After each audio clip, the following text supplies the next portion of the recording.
عيالنا الصغار مع رابطة مشجعين منتخبنا اللي واقفين معاك ما شاء الله عليهم من الحين جاهزين لدعم منتخب. يا هلا ومرحبا فيكم من جديد فيصل والزملاء اللي عندك في الاستديو وكل مشاهدي قنوات الكاس من جديد. اليوم في مبادرة من رابطة مشجعي منتخبنا في كأس العالم 2022 متواجدين، وعندهم اليوم مهازيج، عندهم أغاني الجديدة للمنتخب. رايح راد في درب الوسيل بيغنون 100%. يعطيك الصحة والعافية. نتكلم عن مبادرتكم هذه وحضوركم اليوم في درب الوسيل، وعاد الربع يتجمعون الحين. احنا طلعنا معاكم بدري. اول شيء بسم الله الرحمن الرحيم. طبعا احنا مجموعه شباب تجمعنا مع بعض، احنا ربع كلنا، دخلنا شكلنا مجموعه نشجع المنتخب ان شاء الله في كاس العالم. طبعا تشكلت المجموعه من شباب ربع، احنا كلنا طرحنا فكره على بعض ان احنا ندخل في مجموعه نشجع المنتخب. بديناها طبعا اول شيء في ساحه الاعلام في الكورنيش الاسبوع اللي فات، غنينا بعد المنتخب. طبعا هدفنا من هذه المشاركه ان احنا ندعم منتخبنا في كاس العالم، وردا للناس اللي يقولون قطر ما عندها مشجعين او قطر عندها مشجعين وما يشجعون، لا احنا نشجع واحنا نقدر. وكاس العالم طبعا فرصه لكل قطري يثبت نفسه، يخدم قطر باي شيء انه يشجع، انه يحضر فريقه. ممكن نشجع في الروح، لكن موضوع التفاعل بالنسبه لنا شوي يبيله. هذه المشكله، ان الشباب يعني شوي يعني مثل ما تقول يعني فيهم من ناحيه انه يستحون شوي، ما يحبون، لكن بالعكس يعني هاي شيء تخدم لبلادك يعني في النهايه. صحيح. يعني تخدم قطر في الشيء هاي ما راح يتكرر مره ثانيه عندك، فانت تسوي كل اللي تقدر عليه، انك تغني، انك تفرح مع بلادك، تفرح مع فرحه الشعب الموجودين، تحاول توصل الفكره للناس ان شعب قطر موجود ويشجع. واحنا نسوي كل اللي نقدر عليه عشان هي فرصه واحده مره في العمر، فنتمنى من الكل يحضر ويشجع معانا ان شاء الله. ان شاء الله حضوركم بعد جميل ويعطيك العافيه. كلمني عن مبادرتكم اليوم.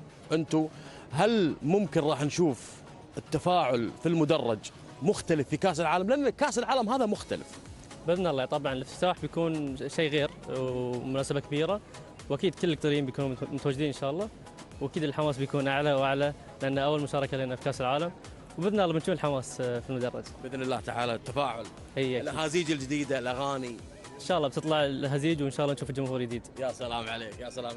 هو شوف نتفق كجمهور جديد لمنتخبنا. ما اظن الكوبرا، الرزه، الثقل، الربع لو انطبق الارض على السماء. المشجع القطري اذا مو هو مقتنع انه هو يبي يشجع ما يشجع. صحيح؟ اي بالله صحيح. وانتم لكن عندكم المبادرات الجديده في كاس العالم، كاس العالم مختلف. صحيح. اول شيء بسم الله الرحمن الرحيم. مثل ما ذكروا الشباب ان اليوم احنا عندنا مبادره جديده، قاعدين نتجمع يوم عن يوم، قاعدين نشجع بعض، ان احنا نبدا نشجع المنتخب بطريقه جديده. تدري انت مثل ما قال اخونا المنصوري، هذه بطوله موندياليه، مناسبه كبيره، لازم نبين للجميع ان المنتخب القطري يملك جمهور، طريقه جديده بتفاعليه اكثر ان شاء الله من المباريات السابقه. شو الجديد في الهازيج؟ والله هي هازيجنا نفسها ما تغيرت، لكن مثل ما ذكرت انت قبل شوي احنا نحتاج تفاعل في الملعب. وهذا قاعد نشتغل عليه ان شاء الله في هذه الايام. شوف الوطنيه عندكم وتفاعلكم مع المنتخب بينكم وبين نفسكم، هذا ما نختلف عليه. انتم معروفين، لكن نبي نتكلم عن التفاعل اكثر. عندنا افتتاح امام الاكوادور، نفوز ممكن يكون في امل للتاهل ان شاء الله باذن الله. ما في شيء مستحيل، والمنتخب ما شاء الله تبارك الله كان مجهز نفسه فتره طويله، ومثل ما ذكروا الشباب ان شاء الله احنا عندنا مفاجاه راح نقدمها في المباراه الافتتاحيه امام الاكوادور، وراح يشوفون جزء من المفاجاه. جزء من المفاجاه. والله احنا عندنا ابو عابد هو اللي ماسك هذا الموضوع.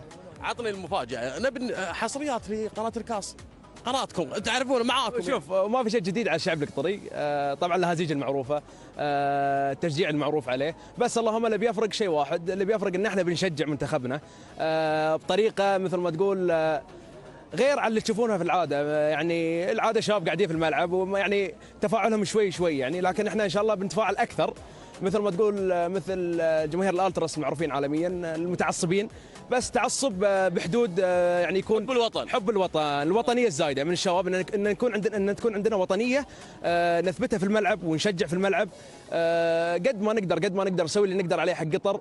طبعا انتم شايفين اكو تنظيمات في كل مكان، ترتيبات يعني ملاعب على اعلى مستوى، يعني عندكم اشياء واجد تاهلنا ان احنا نكون افضل بلد مستضيف لكاس العالم على مر تاريخ بطوله كاس العالم ان شاء الله. كم عددكم ابو عابد الرابطه؟ لا احنا ما عندنا عدد معين، احنا اللي يدش معانا يدش.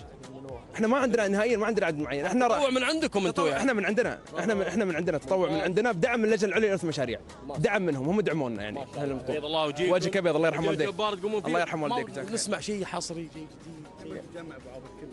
والله شوف، انا والله ودي، لكن قول لي. لكن ابي الشباب يتفاعلون معي، يعني شباب اللي هناك. حياكم شباب يا الربع، حياكم والربع. هنا انتم تعالوا بعد معنا، ها انتم اجازه وامتحانات خلصت وامور طيبه يعني، صحيح؟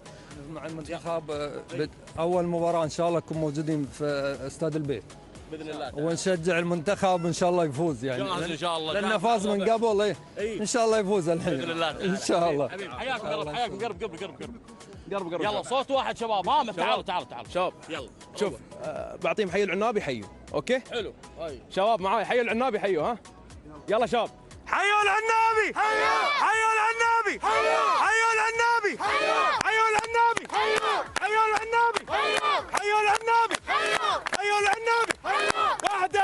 واحدة والله شغالين 100 الربع. لا شغالين. هذا تست، هذا قبل لا يوصلون الربع. لا في شيء اكثر ان شاء الله، في شيء اكثر، بس مع تكامل الشباب كلهم بنغني ان شاء الله، بنمشي في ممشى الوسيل ان شاء الله. الله يبيض وجهك ابيض، الله يرحمه الصحة والعافية باذن الله تعالى. نشوف اغانيكم وتفاعلكم الجديد في كاس العالم باذن الله ان شاء الله. وجهكم. شكرا لك شباب شكرا، يعطيكم العافيه. تعال نروح حق والله الربع ودهم يسولفون معاي، لكن بنرجع لهم عاد بس تكتمل الصوره عند الربع في اللجنه باذن الله تعالى. راح يجمعون اكثر من 50 شخص راح يكونوا موجودين. قلت لكم رايح جاي في درب الوسيل.